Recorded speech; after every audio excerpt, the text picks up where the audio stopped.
इसको खुशाइन तो हम कह सकते हैं, लेकिन साथ ही एक मायूस कुन हमारे लिए ये एक मकाम है। तो लेकिन अगर ये प्रेसिडेंट सेट हो गया कि जब चाहें आप इलेक्शन करा लें, कभी 13 महीने बाद, कभी 6 महीने बाद, कभी 8 महीने बाद, तो मुझे बताएं अगली दफ़ा इस बात की क्या गारंटी होगी कि 2 साल बाद इलेक्शन हो, 3 साल बाद हो या 10 साल बाद हो।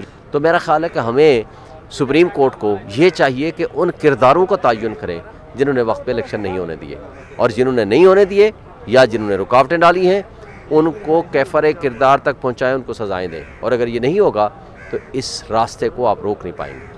कोशिश यही होनी चाहिए कि इलेक्शन हो जाए। अब इसके अलावा कोई चारा नहीं।